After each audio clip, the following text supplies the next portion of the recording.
Hello, today's video is review for the class from March 1st, 2023 of colored pencils and doodling techniques. And once again, I will be using my just plain old black pen. This is just from the dollar store, a hard pencil, a soft pencil, which is called an ebony pencil. You could use any pencil that's on the H scale for the hard pencil. It usually says somewhere on it. I don't know if you can read that. This one is an HB, so it's not super hard, but it erases well. The ebony pencil is usually a heavier, lots of graphite pencil, and it's used for shading. I also have a blending stub, which will blend the graphite from the ebony pencil. So to start off with, I'm going to use my harder pencil. I'm going to put some dots in the corners just to make a little border in case I want to do a frame of any sort. So those are pretty light, and this is a line that I'm going to erase later. So I'm just going to do it lightly, but I'm just going to kind of draw a line around from dot to dot. And it doesn't have to be straight, but it kind of gives me an idea of where a frame would go around my drawing. I think I'll do that first one a little darker again. And you'll notice I'm holding my pencil kind of way back in the middle. I'm not pressing very hard. I'm just kind of letting the pencil go. When I put the dots in there, I want to put the pencil at the first dot, but I want to look at where the second dot is and just take my pencil right over there. It's a practice, something you can practice with just having control over the pencil, but don't go too slow because your line will get wobbly if you're trying to go too slow and carefully. This is not about being perfect. It's just getting a line on there. So feel free to put a little curve in it if you want, but it's not super important. All right, I am also going to, just for fun, I'm going to divide up my space. I'm going to use a kind of a curved line. It's like a really flattened S. And now I have two smaller sections to work in. So that's all I need the hard pencil for. I'm going to switch to my pen. If you want to buy some really nice pens, the Sakura Micron set is a beautiful set to use. They look something like this, and they come in different sizes. This is an 01, which is an extremely tiny point to the end of the tip, that the writing tip on it. A lot of times you can find these in stores like even Walmart. In a set of 3, you'll have an 01, an 03, an 05, or some combination of that, or an 07 or an 08. And the really big ones are probably a 1.0. And this typical, like inexpensive dollar store version of a felt tip pen, they're usually about a 0.8. So that's a little bit of comparison. So today's technique is called feathering. If you want, you can put that on the back of your card. And we'll talk about a few other techniques. This is not really considered a tangle. It's just a type of line that you're probably going to use a lot.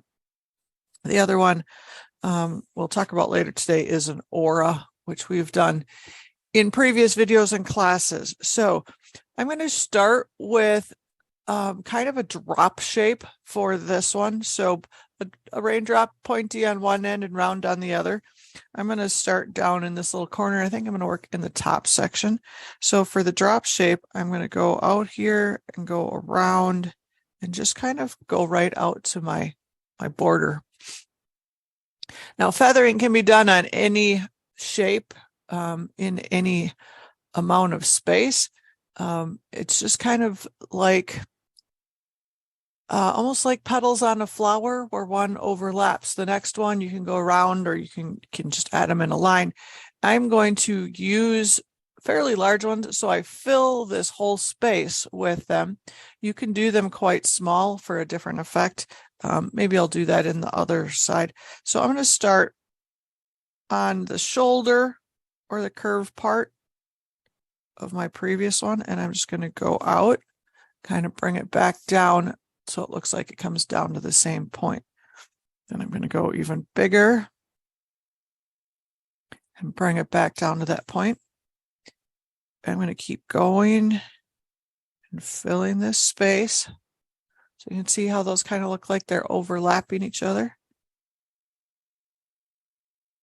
And then because I have not quite as much space left, I'll just do that one a little bit smaller. And I didn't exactly follow my pencil line, which you probably can't see too well in there, but for the most part, I filled that space. All I have left is a little blank space here, and a little blank space there. So that's feathering on an S-curve. If you have the handout for this class, there should be a step-by-step tutorial for that on there. And there's other ones on there too, just feathering inside different shapes. So I'm going to go to the other side now, and I'm going to have to start with the drop shape. But this drop shape, I think I'm going to actually start it down a little bit lower. It doesn't quite come into the corner. But I can go, obviously I'm going to have to kind of go the other direction for this one. So let's see, which way do I want to do it? I can come off this shoulder and come back down into the inside area. And I can make that go a little wider by coming off this direction. The feathers don't have to be like a perfect shape, but usually they're a little rounded on one end and pointy on the other. And kind of fill up that space by coming back off of that end. So let's see, which way does that look good? Oh, maybe change directions and do it this way. So when you're doing anything that's feathering, you can do a lot of stuff with shading to make it look more three-dimensional. And anytime you do any sort of design where you have a whole bunch of lines that come together at some point, that's almost always a good place to add a shadow, because for some reason that just seems like it's a spot where things are kind of dipped away from your eye. They're bent a little bit. So I'm going to start out by putting just some graphite right down the middle of that, almost like it's the main vein of a larger leaf or something. And then I'll take my blending stub and I'll just kind of spread that out a little bit. Softens the edges of that graphite. And sometimes the graphite doesn't show up well on the camera until I tip it a little bit. So that gives you an idea. Now that spot looks like it's further away from our eye. And kind of blend it out however you want. Then, since these all overlap, I'm going to do this on one side. Everywhere that, if this leaf or little leaf shape was on top, it would make a shadow on the one that's behind it. So right around the outside there, that will make it look even more like the first one is on top and the second one is behind. So we can do that on each one of these. Just put a little bit of graphite in there. I'm trying not to put too much because when you start blending it out, it can get really dark. And depending on how big you made each one of your feather sections, if you make them really tiny, you don't want them all black. So just a little bit of graphite in there and then just soften the edges a little bit with your blending stub. And you can kind of see just by looking at the right side versus the left side how much more three-dimensional that gets just from adding a few shadows. Now, if this was an object that's like floating in space, or it's floating above something and there's a solid object behind it, it could also create a shadow on the background. So I will, just for this side, I'm going to go around and do an outside shadow. So when an object is in front of something and makes a shadow on the whatever it is behind them, it's called a cast shadow.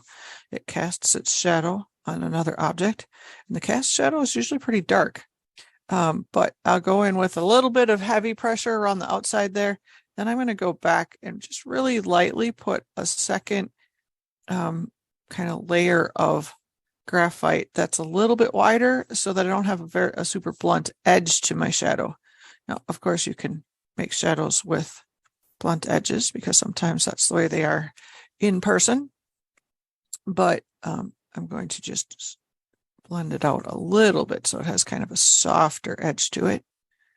And with the graphite pencil, like the ebony pencil or any soft drawing pencil, after you've blended it, you can always go back in and add more pressure and a darker edge, especially right where something is right on the edge of it. So your shadow can be darker close to an object. Sometimes a shadow like that just makes the whole thing look like it's coming up off of the paper. Oh, and I suppose I should do this top edge too.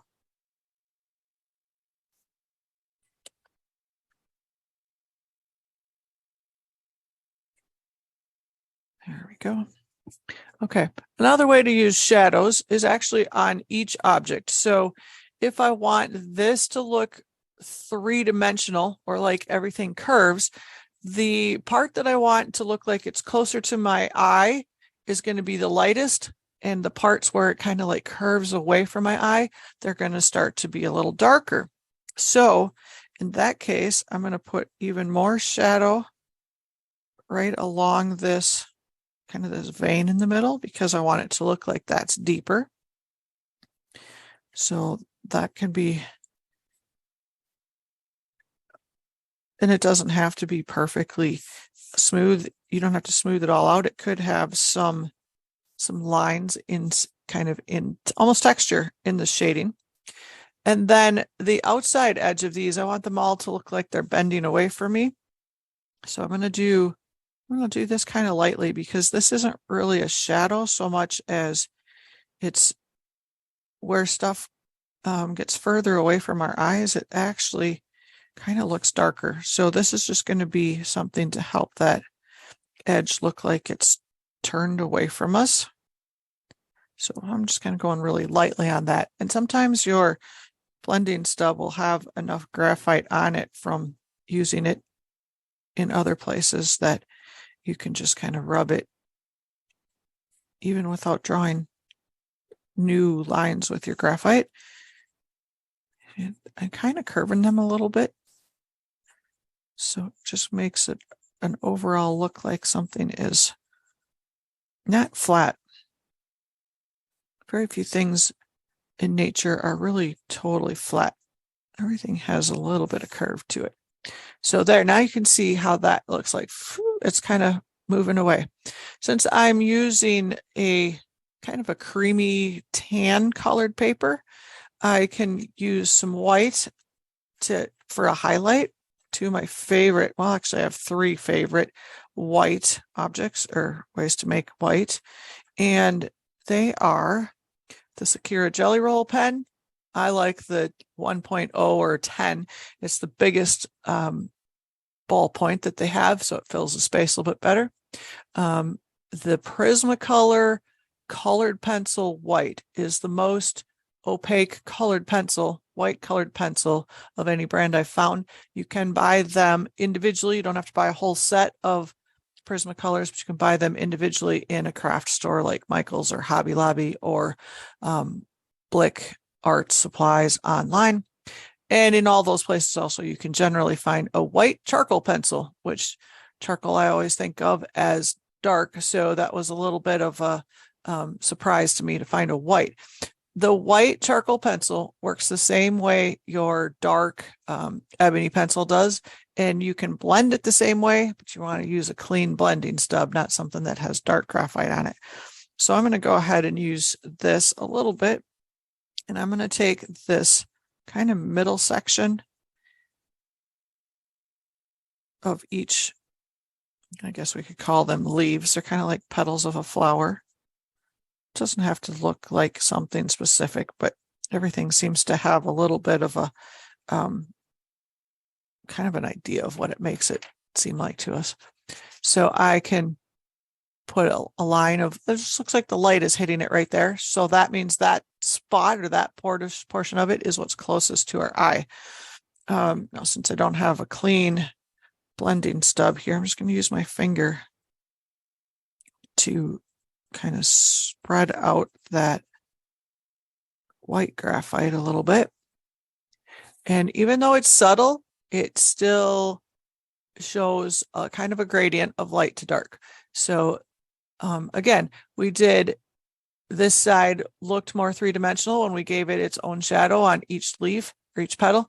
And this one looks even more three-dimensional because we've done a highlight and a kind of a shadow.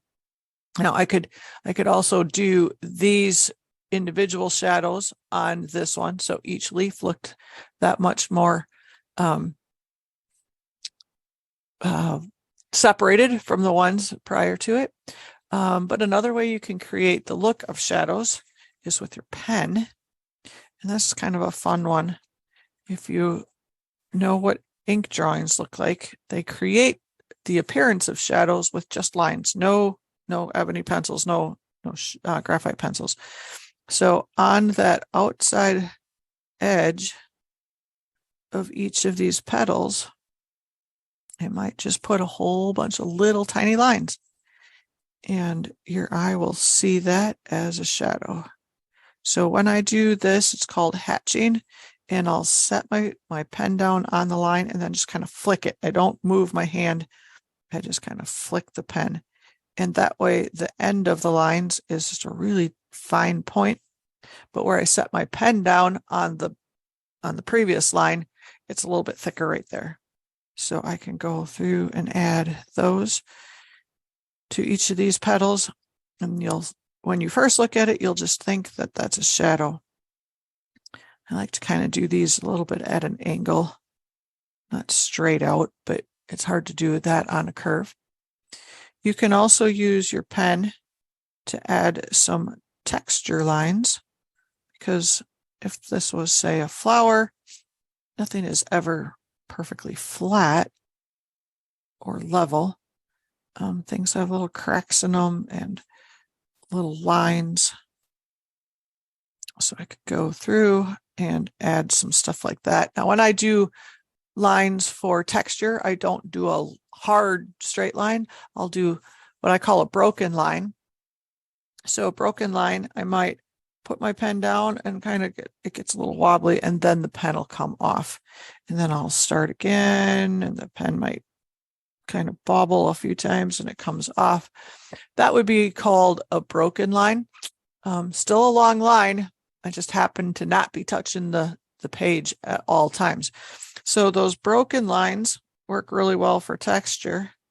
We could come out of the pointy part of all of these. And the broken lines and the texture lines can get a little bit wavy. They can be long, they can be short, they can, go out a little bit further. They can be broken lines. They're just a tiny bit of texture to that, so that you see that it's not a perfectly smooth surface.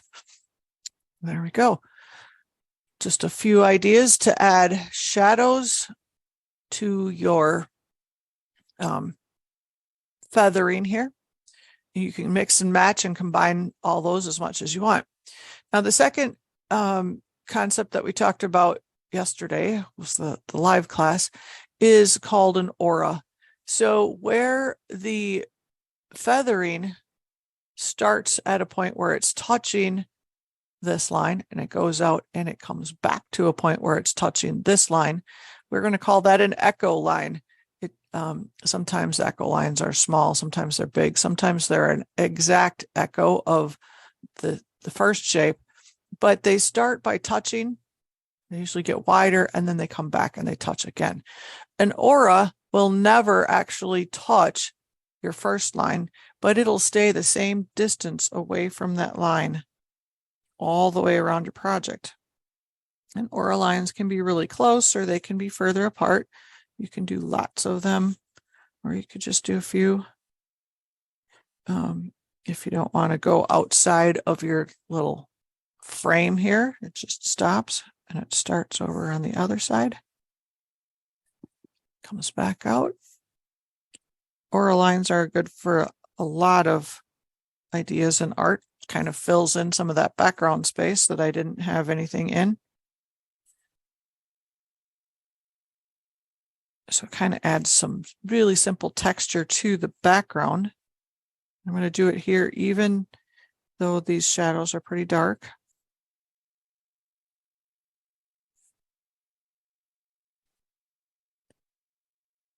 All the way out to my border.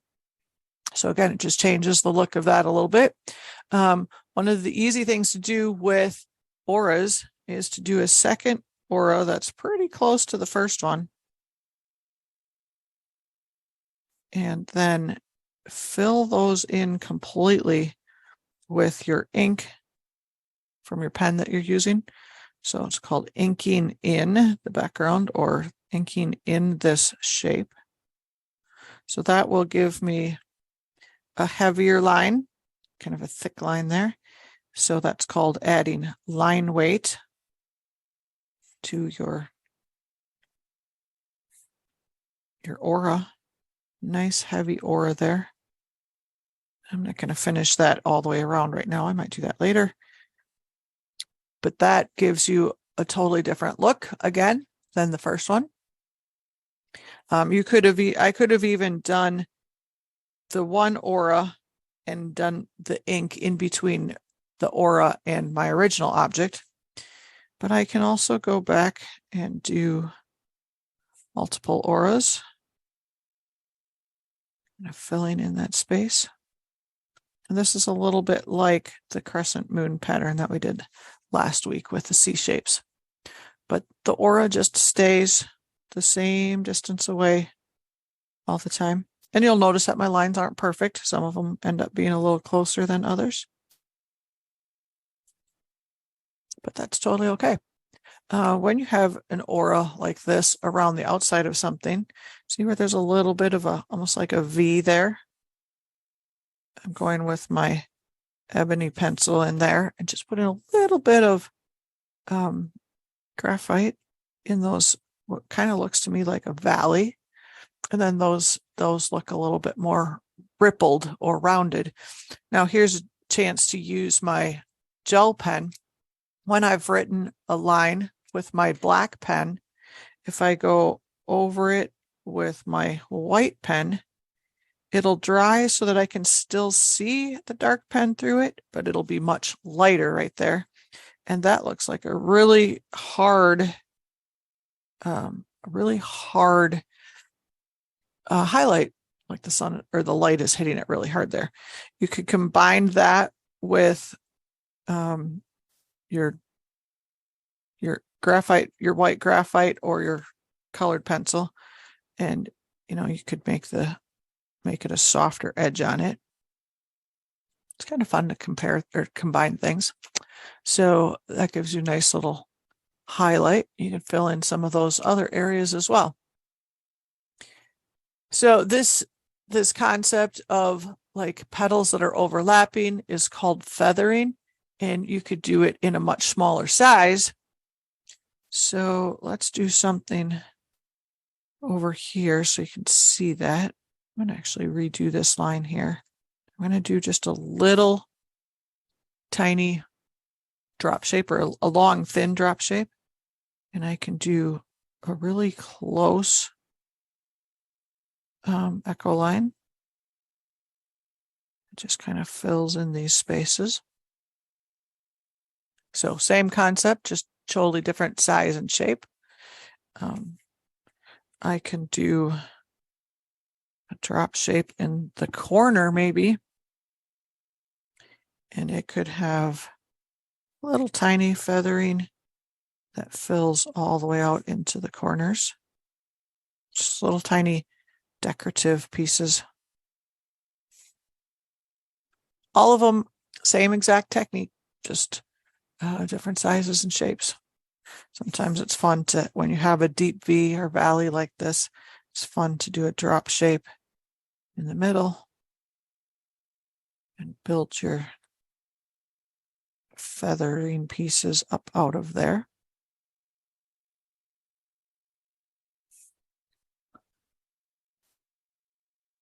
Let's see, I think on this side, I'll do a couple more auras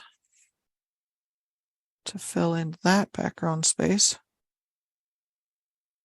So each side of my drawing is a little different. Maybe we'll go ahead and finish this little corner. There we go. You don't have to fill all the space, but sometimes it's fun to have just something in the background. So let's see.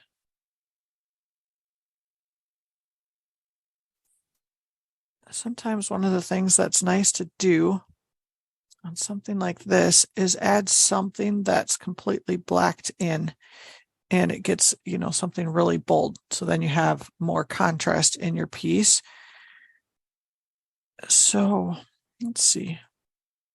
Maybe I'll do, see, doing this is totally unplanned. It's just all kind of like relaxing, and see what happens when your pen starts moving on the paper. All right or wrong. If you don't like it, start over again. Okay, so there I did some more auras. What I'm going to do is I'm going to fill every other one just at the end and at the V's, kind of with that hatching type line, but there's more of them so that it really fills in that space. Almost blackens it, but not quite. And these I'm going to come out from behind that little end piece. And now I have just another way to fill in some background space. This long, narrow drop shape looks a little bit like a pattern or a tangle, I guess, that we call flux, and it fills the backgrounds really nice. Usually when you do flux, it also has a line down the middle of it and a dot or 2 or 3 dots kind of out that line. So I guess we could call that a flux with feathering and echo there. I could play around with some shading and some of these, like maybe a little bit down here in the corner. I could do with just the graphite that's on my blending stub, I could do a little bit around behind the original one. After I've done the inked lines here, I could come back and do some more inked lines with my graphite, or not inked, more lines with the graphite, and kind of fills that in a little bit more, but the difference between the black and the graphite just gives a little bit softer edge to it. Then I could come back with like one of my whites. You have to be a little careful with a white colored pencil over graphite, because the colored pencil will pick up the graphite and just kind of smear it together. So sometimes your white colored pencil will get a little grayish looking if you mix it with the graphite pencil. But if you're careful, you can end up with that. Now there's another way that those look kind of curved, rounded, tubular, 3-dimensional. So you can see the difference between those and the same aura lines in that corner. So there you have it. Very simple feathering technique that can be used in many, many ways, and some simple shading and highlights for that makes it look more than just a flat surface. The feathering can be used to just fill in a space around any other shape, or you could take a shape like a heart or something and create a line through the middle of it. That would be called feathering on an S curve.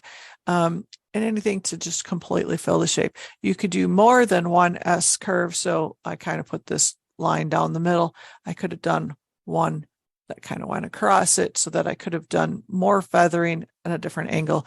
There's really no rules about it. You just keep playing with it. So I hope that helps.